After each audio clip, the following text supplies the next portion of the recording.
And we're live. Good evening, folks. Welcome to Friday Night Tech Talk.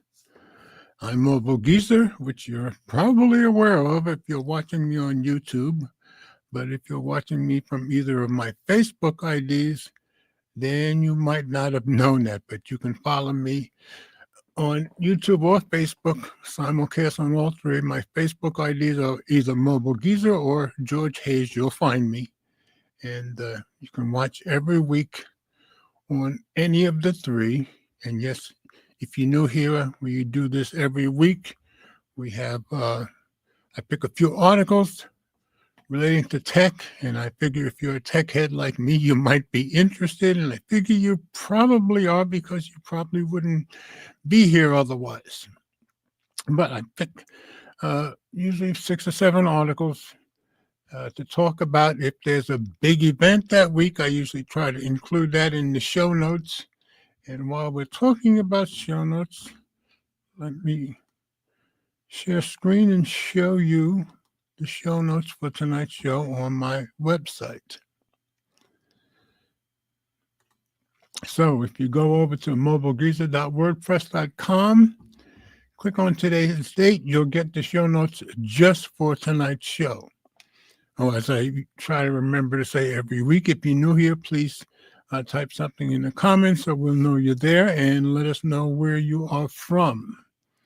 And most weeks, well, some weeks I forget to show you which 2 phones I took with me to work today. But since I remember today, I had my iPhone 15 Pro Max, and I pulled out my Moto G Power 2023. So those are the 2 phones I had with me today. Some of you may know I got the Nothing Phone 3A Pro this week, and I will make sure I have that next week, but I didn't have my case for it until today. Here's Eleanor. Just popped in. Hi, Eleanor. So glad you're here, as always. And you are the first one here, as far as I can tell. Anybody else that's here, let us know you're here. And while we discuss while we go through the articles from the show notes, you can pop something in the comments anytime. We can start a discussion that way or whatever you want to say about it. So while we're here, as I do every week, I'll give you a preview of tonight's show. Now, as far as I know, there was no big event this week that I know about, but if I'm wrong, you guys let me know. So we're going to go over an article from Phone Arena. I said the Siri AI debacle shows that Apple is just as deceptive as the others. And we've got an article on that. And yes, everybody, including myself, is still upset about the Apple Intelligence lack of Siri Smart coming up. So, all right, next one. I said there are no big events that I know of this week, but we did get an announcement for a big event coming up in June, and that's going to be WWDC 2025, set for June 9th. And that's Apple's big yearly developer conference. So that just was announced, I believe, yesterday. And then I found an article on Tech Radar. I said ChatGPT, Gemini, and the others' hallucinations are better, but we're not there yet. And after that, there's been a lot of talk about the Nintendo Switch 2, when it's coming out. Well, we've got the Nintendo 2 pre-order date. It's going to be April 2nd, next week. When can we actually buy? That's not set in stone yet. I've got that story on Tom's Guide. Then, Wear OS 5.1 causing some Pixel Watch owners issues. Got that story on Android Central. And I have the Pixel Watch 3. I have gotten the update. I haven't had the issues as yet. At least I haven't noticed it yet. But most of you know I base whatever phones I'm carrying for the day on whichever watch I'm rotating out. Today I'm wearing the Apple Watch Series 10, so that's why I have the iPhone as my main phone. So we're going to see what's going on with the Wear OS 5.1. And my last story, once again, it's a TikTok story. Trump may lower China tariffs to facilitate American TikTok acquisition. Now, of course, the U.S. wants at least 50% of the USA TikTok to be owned by an American company. Hasn't happened yet. He extended it. I think the extension runs out on April 5th, but it sounds like in this article, he's going to extend it again. Oh, and I should let you all know that as of a couple of days ago, I am also, besides being on Facebook and X and Instagram and Threads, I am now also on TikTok. So you can follow me there. I think it's www.tiktok.com/George Hayes Mobile. And you can follow me there. So I'll be putting all my uploads to those usual places and to TikTok from now on. I haven't quite figured out how to monetize this yet, but I'll work on that. So just wanted to let you guys know that's another place. You can see the stuff that I upload and also the pictures that I upload from my bicycle riding and whatever else I do. So those are the stories we're going to go over tonight. Nothing else new in the comments. So far, Eleanor's the only one in that I can see anyway.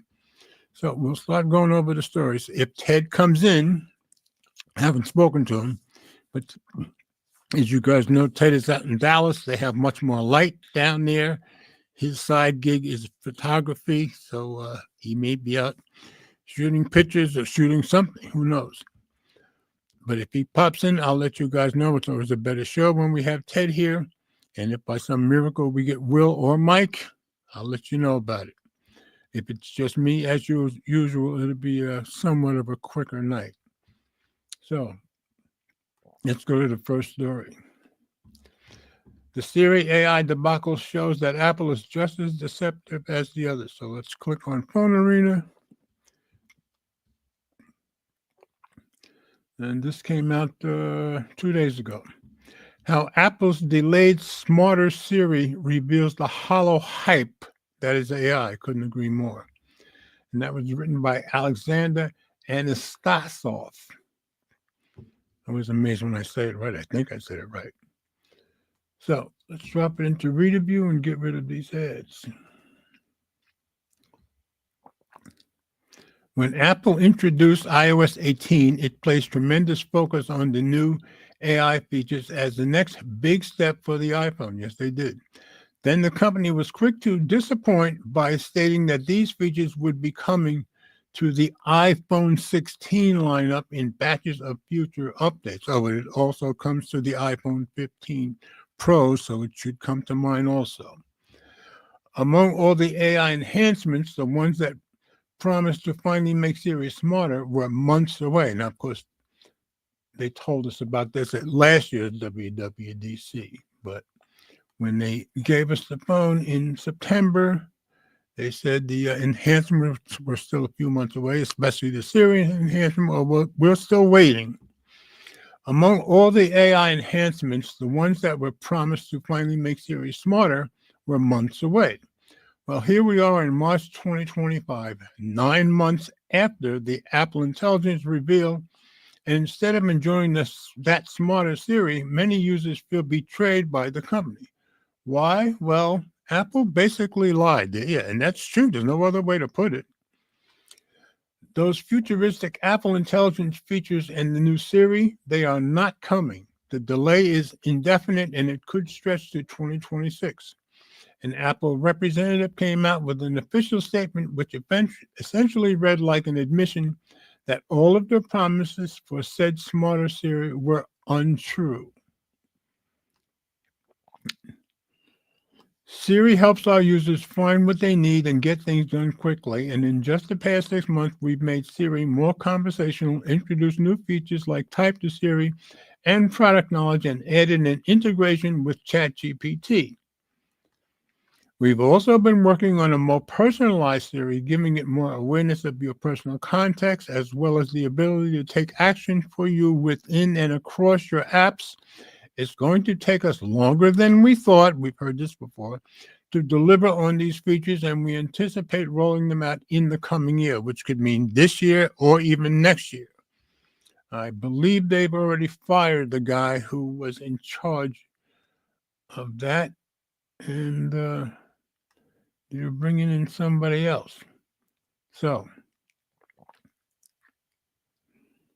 Apple has been deceiving us. For months, they've at least known they've been deceiving us, and they kept promising and promising and promising, and everybody's upset about it. So,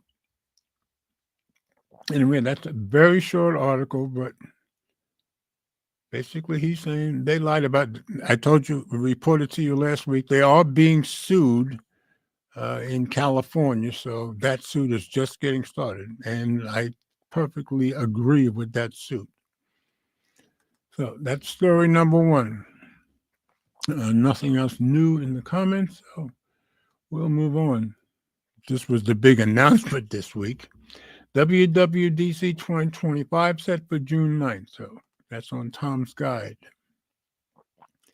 Apple WWDC 2025 date set for June 9, iOS 19, Apple Intelligence, and more expected. That was by Philip Michaels, and that was 3 days ago. So get ready for the biggest change to iOS in years. So this is supposed to be a big one. So into reader view we go. Apple reportedly has big plans for its software this year, and we now know when we're going to get the official word about that. The company set a date for its annual Worldwide Developer Conference, with WWDC 25 taking place the week of June 9th. WWDC is aimed primarily at app makers and other developers who build things for Apple products, as it's their choice to hear directly from Apple about new software features they can integrate into their offerings. However, the event begins with a keynote in which Apple offers sneak previews of the software updates it's got coming out later in the year. So iOS 19, big changes ahead. iOS 19 figures to draw most of the attention at WWDC 2025, as rumors point to a major overhaul to the look of Apple's iPhone software. Early reports on iOS 19 suggest a new interface meant to provide a unified look across Apple's different product lines, including phones, computers, and tablets. This supposedly won't be a minor tweak. Reports have framed the coming iOS 19 update as the biggest change to iPhone software in a dozen years. That does sound like a big deal. Early reports promise an overhaul to the look of icons, menus, and apps, with Apple apparently using the Vision OS software as inspiration. That's going to be the basis. The goal for this redesign is to make the iPhone easier to navigate. That would also mean significant redesigns for iPad OS 19, the version of Apple's iOS software that supports iPads, as well as Mac OS 16, the next version of its Mac operating system.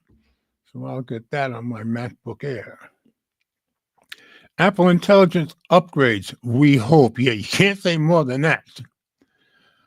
Another likely topic of discussion at WWDC 2025 is the status of Apple Intelligence. And boy, do they have a lot of egg on their face just to talk about it. The suite of AI tools that Apple debuted at last year's developer event. Apple Intelligence has been rolling out in stages to different Apple products. Well, yeah, just the light stuff. But the company hit a snag in delivering promised improvements to Siri that were aimed at making the personal assistant more aware of context and more conversational, like you get with Gemini. We were expecting those Siri improvements to arrive next month, but Apple has already announced that they'll be delayed. Some reports say that a Siri revamp may not be in the works until 2026.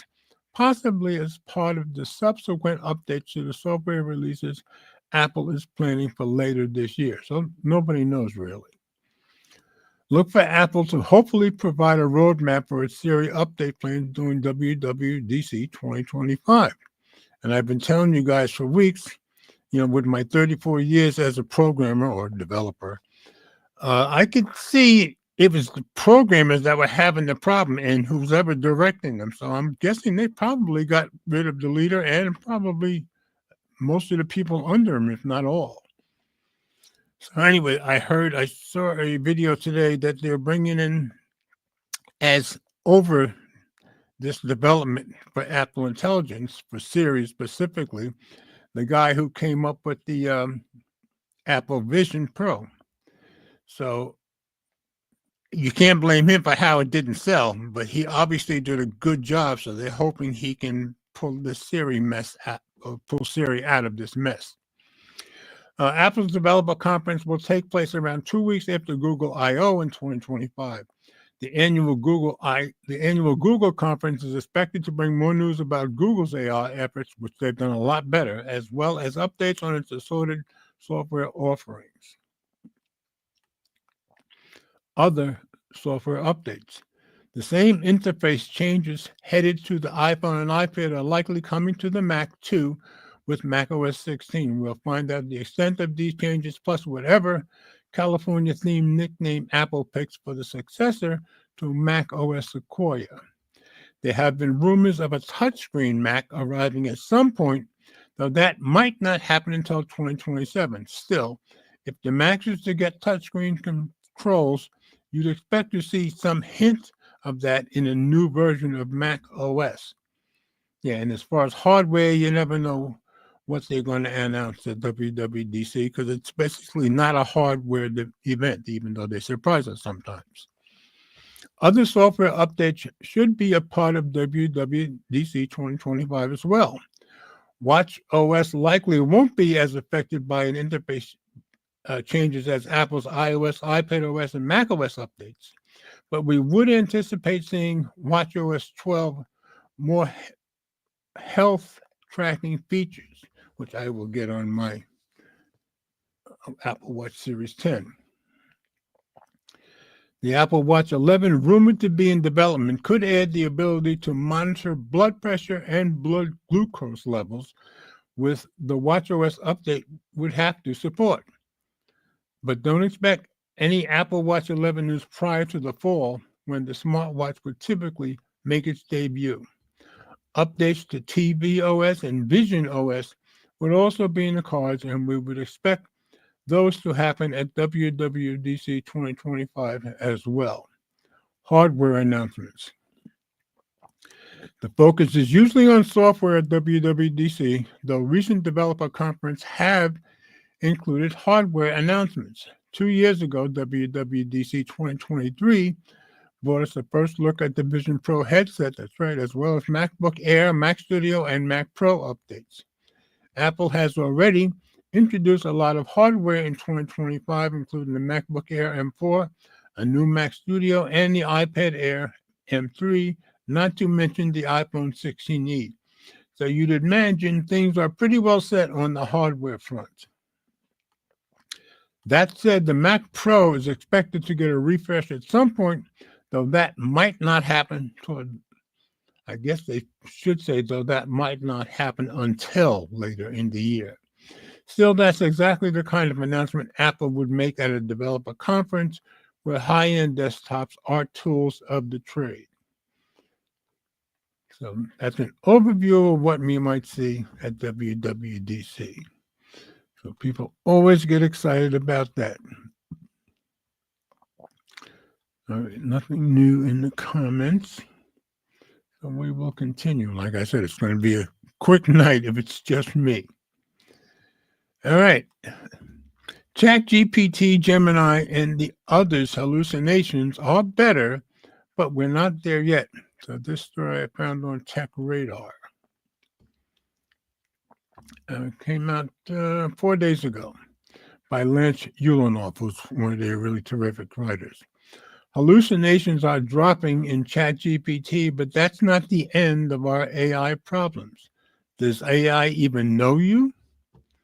So, read review, get rid of these ads. ChatGPT, Gemini, and other large language models are getting better about scrubbing out hallucinations, but we're not clear of errors and long-term concerns. I was talking to an old friend about AI, as one often does whenever engaging in casual conversation with anyone these days, and he was describing how he'd been using AI to help him analyze insurance documents.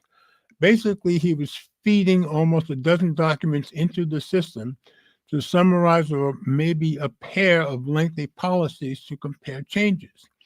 This was work that could take him hours, but in the hands of AI, ChatGPT or Gemini, though he didn't specify, just minutes. So yeah, that is where these things do help it. Those summarizations, they are very quick and they're usually pretty accurate, unless they have a hallucination. What fascinated me is that my friend has no illusions about generative AI's accuracy. He fully expected 1 out of 10 facts to be inaccurate or perhaps hallucinated, and made it clear that his very human hands are still part of the quality control process for now.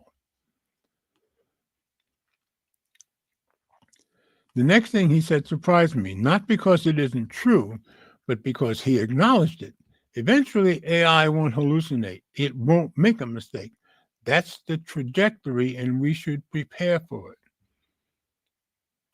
The future is perfect. I agreed with him because this has long been my thinking. The speed of development essentially guarantees it. Well, I'd say almost guarantees it. Well, I grew up with Moore's Law, which posits a doubling of transistor capacity on a microchip roughly every 2 years. AI's law is putting it roughly a doubling of intelligence every 3 to 6 months. That pace is why everyone is so convinced we'll achieve artificial general intelligence or human-like intelligence sooner than originally thought. I'm not so sure. Some of us are not quite as sold on the future of AI as others are. I believe that too, but I want to circle back to hallucinations because even as consumers and non-techies like my friend embrace AI for everyday work, hallucinations remain a very real part of the AI large language model corpus. In a recent anecdotal test of multiple AI chatbots, I was chagrined to find that most of them could not accurately recount my work history, even though it's spelled out in exquisite detail on LinkedIn and Wikipedia. So ChatGPT had me working in a place I've never worked at. That was this one. DeepSeek couldn't get the dates right. That's the central one. And Claude AI also had timeline mysteries. So they all got some of it wrong. These were minor errors and not of any real importance because who cares about my background except me? Still, ChatGPT's O3 mini model, which uses deeper reasoning and can therefore take longer to formulate an answer, said I worked at Tech Republic.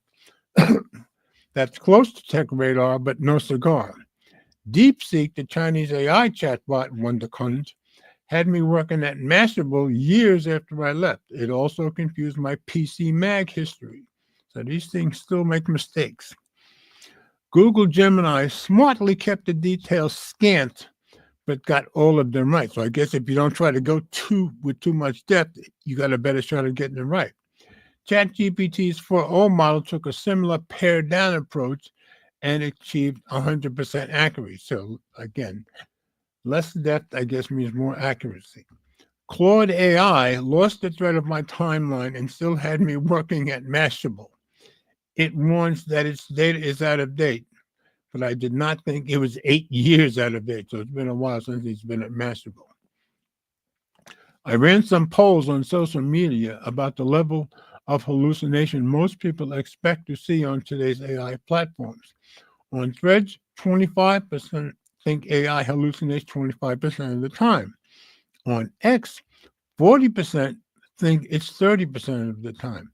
Now, when I use Gemini, and I do occasionally use Copilot, I don't think I've seen anywhere near 25% of mistakes or hallucinations, but I've only probably given it simple stuff to summarize them. Maybe that's why I haven't seen so much.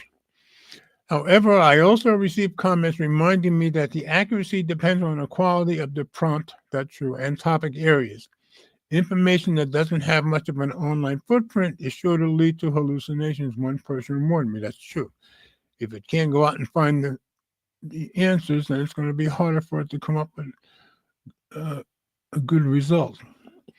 However, research is showing that models are not only getting larger, they're getting smarter too. A year ago, one study found ChatGPT hallucinating 40% of the time in some tests. According to the Hughes Hallucination Evaluation Model Leaderboard, some of the leading models' hallucinations are down to under 2%. That's pretty good. Older models like Meta Llama 3.2 are where you can head back into double-digit hallucination rates. So I guess they haven't been keeping Llama updated as much. Cleaning up the mess. What this shows us, though, is that these models are quickly heading in the direction my friend predicts, and that at some point in the not-too-distant future, they will have large enough models with real-time training data that put the hallucination rate well below 1%. That would be good. My concern is that in the meantime, people without technical expertise or even an understanding of how to compose a useful prompt are relying on large language models for real work. Well, I hope they know to double check it that this stuff isn't perfect yet. Hallucination-driven errors are likely creeping into all sectors of home life and industry, and infecting our systems with misinformation. They may not be big errors, but they will accumulate. I don't have a solution for this, but it's worth thinking about and maybe even worrying about a little bit. I'm not much for worrying about things. Perhaps future LLMs will also include error sweeping, where you can send them out into the web and through your files and have them cull all the AI hallucination-generated mistakes. After all, why should we have to clean up AI's messes? So his whole point is that these things still make mistakes. Don't depend on them too much. So just that was an interesting article. Here's Annette. Annette, glad you came in. Thank you. Another one of the very faithful followers. So now we've got Tennessee and California covered so far. All right.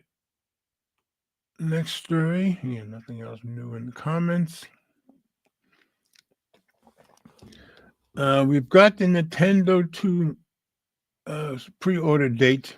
When can we actually buy? I found this on Tom's Guide. In the last couple of weeks, a lot of people have been getting excited about Nintendo Switch 2, so I thought let's include this in.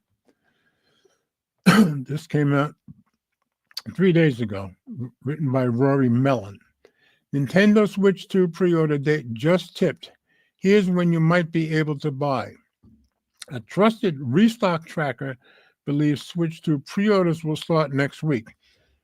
And I guess since he wrote this, we have an update, so we do have a definite date. So into reader view we go.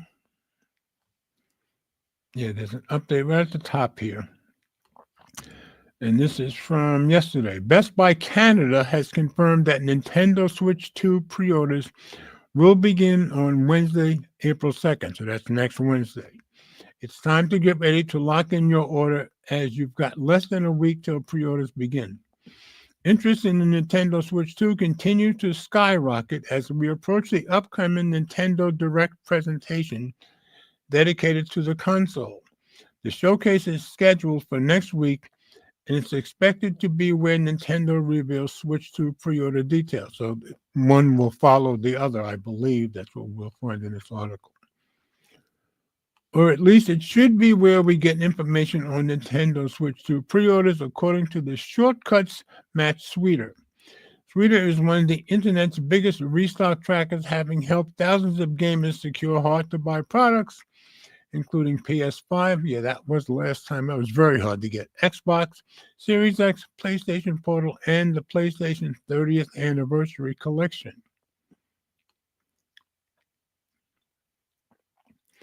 In a new write-up on The Shortcut, Sweeter suggests the Nintendo Switch 2 pre-order date is likely Wednesday, April 2nd, 2025. So he was right about that. And also that he believes the pre-order time will be 10 a.m. Eastern.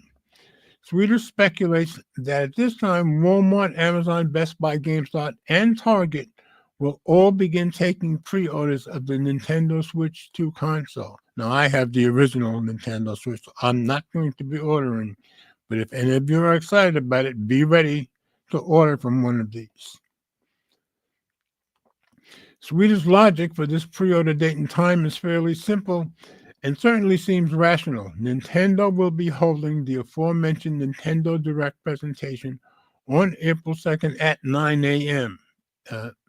Eastern Time, and Switch 2 pre-orders dropping exactly 1 hour later would mimic the strategy deployed with the current Nintendo Switch more than 8 years ago. The same source also suggests that Nintendo Switch 2 will cost $399, making it $50 more. I think that's not too bad after 8 years. More expensive than the Nintendo Switch OLED and $100 more than the first generation Nintendo Switch cost at launch. Additional tipsters have claimed the $399 price tag too. Okay, Nintendo is preparing for Switch 2 restock. Ahead of the Nintendo Switch 2's full unveiling, one of the biggest questions is whether getting hold of a console will be as challenging as it was buying the PS5 or Xbox Series X in the months following their release. And I remember they were both very tough to get because you saw stories for weeks about it. Those involved in the PS5 restock nightmare will remember how much of a struggle it was to buying Sony's console at the time. Yeah, some people had to wait months. Fortunately, Nintendo appears to be aware of the potential stock issues it could face, and in an interview with the Japanese press translated by VGC, Nintendo President Shuntaro Furukawa said, "We will take all possible measures based on the experience we have accumulated to date regarding scalpers and the like. We are making preparations. Nevertheless, it would be wise to be prepared if you want to secure a Switch 2 at launch. That's probably still going to be tough, is my guess. Demand may outstrip initial supply levels. You can register your interest in the console at several retailers, including GameStop and Best Buy. So I guess let them know right away you're interested. Plus, we'll be tracking Nintendo Switch 2 pre-orders through launch and beyond in our dedicated hub. Let's hope that Nintendo's preparations are sufficient to ensure that everybody who wants to purchase a Switch 2 at launch can do so without having to resort to overpaying on the reseller market. After all, there's nothing we dislike more at Tom's Guide than scalping. I can understand why. As for when the Switch 2 might actually be in our hands, the latest rumors indicate it could be set for launch in June.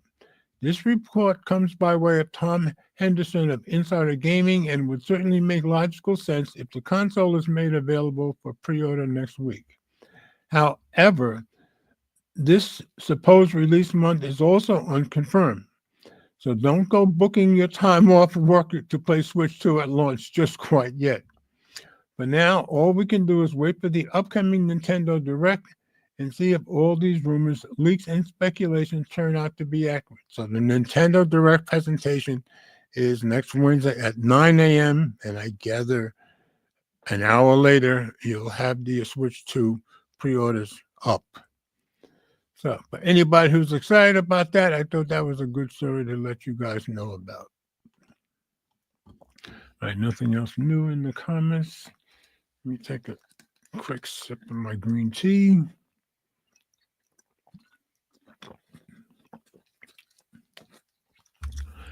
And moving on. So no Ted tonight. So all you get is me tonight, folks. 2 more stories left. Wear OS 5.1 causing some Pixel Watch owners issues. And like I said, I have the Pixel Watch 3. I haven't seen any issues with it as yet. So this is on Android Central. And it's from 4 days ago by Nandika Rabi. It's a lady. Wear OS 5.1 seems to be dragging down several Pixel Watch users with multiple bugs. The update is causing delayed notifications, battery issues, and more. And maybe because I switch, watches every day or two, maybe that's why I haven't seen it. But I gather a bunch of people haven't seen these problems yet. So, into reader view, get rid of the ads. We'll do the update at the end, so we'll go through the original story first. The March Wear OS update is rolling out and has already started causing some issues for users. The Wear OS 5.1 update seems to be delaying notifications, inaccurately showing steps, causing battery issues, and more. First spotted by Android police. And like I said, I already have it, and I haven't seen any issues. Since March 18th, Google has been pushing out the Wear OS 5 update for the Pixel Watch 3, Pixel Watch 2, and the original Pixel Watch. The broader rollout to LTE watches happened last week, with the LTE Pixel Watch 2 and 3 seeing version. And if you want to know the version, you can come and go check out the story. If you have a LTE version, which I don't, I just have the regular Pixel Watch 3. At the start of March, Google announced the feature rollouts of wearables with the new loss of pulse and menstrual health support coming to the Pixel Watch 3. Other watches received tweaks to features that improves audio controls, step count tracking, and expansion of auto bedtime mode. Now, of course, most of you know I do most of my exercise on the bicycle 3 or 4 times a week. I usually get 12 to 19 miles, somewhere in there. So it might be, I should probably watch when I wear that one to see if it improves tracking in some way or other. I'm not sure. But it looks like the patch brought some unexpected bugs as well to these watches. Over the weekend, those who updated their watch to the latest firmware seemed to be facing all kinds of issues with their wearables. Several people took to Reddit to express their frustration about this rather messy update that has made their watches slower than usual. And as we go down through the article, you'll see most people are not having these issues. So I guess that's why I haven't. Several Pixel Watch 2 and Pixel Watch 3 owners reported that notifications seemed to be delayed and were only displayed when the user manually wakes the watch, after which they are flooded by multiple notifications at once. Yeah, I can see where that would be frustrating. Other users feel that the update has messed up their step counter. The watch seems to be counting steps and detecting floors climbed even when the user has taken it off. So you're getting credit for stuff you're not even doing. It also seems to be detecting way more steps than usual, according to another user who said they only walked 5,000 steps, but the watch seems to have tracked about 17,000. Yeah, that's not good. Additionally, these bugs have supposedly started draining the watch's battery.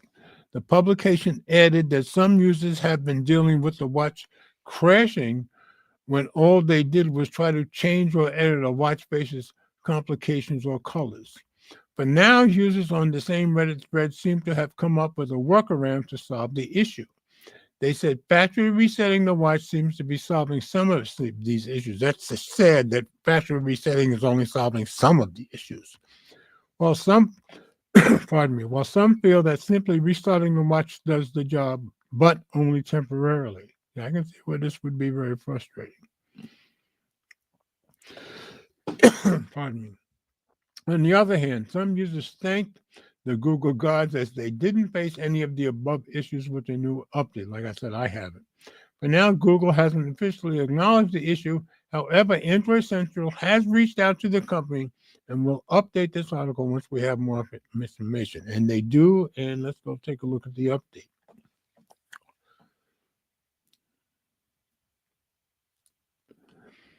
Google, let's see, this came 2 days ago at 11:17 a.m. A Google spokesperson told Android Central in an email that they're aware of this issue impacting a very small number of Pixel Watch users who are experiencing delayed notifications after the March update and are currently investigating the situation to address it as quickly as possible. We'll share more details when the fix is ready, Google is. So they're aware of it. They hadn't fixed it at the time of this writing. So just want you guys to be aware of it if you have a Pixel Watch 2 or 3 like I do. So nothing else new. Down to my last story, and yes, it's going to be a short night. All right, another TikTok story. Like I said, I believe the extension runs out on the 5th of April. So Trump may lower China tariffs to facilitate American TikTok acquisition. I found this on CNBC. Trump says he may reduce China tariffs to help close the TikTok deal. And this was from 2 days ago by Jonathan Vanian. It's going to review.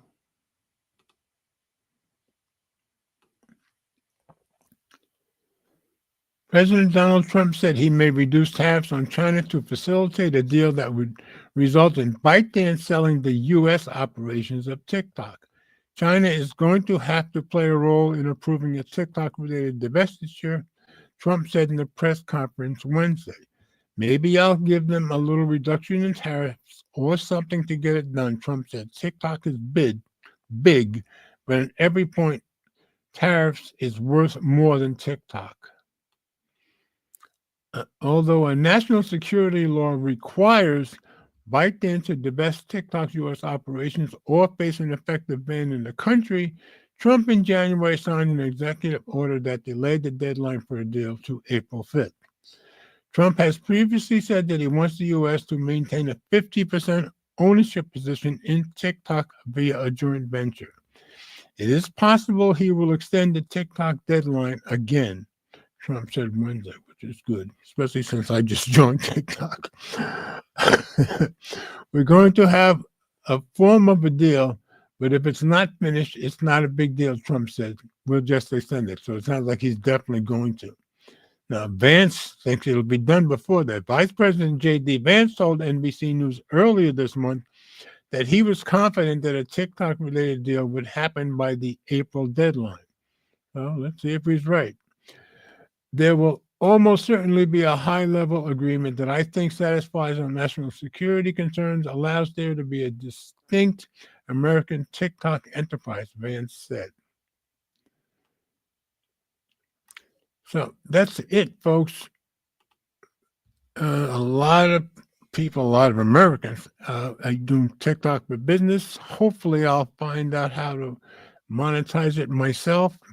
And hopefully they'll get this deal done sooner rather than later.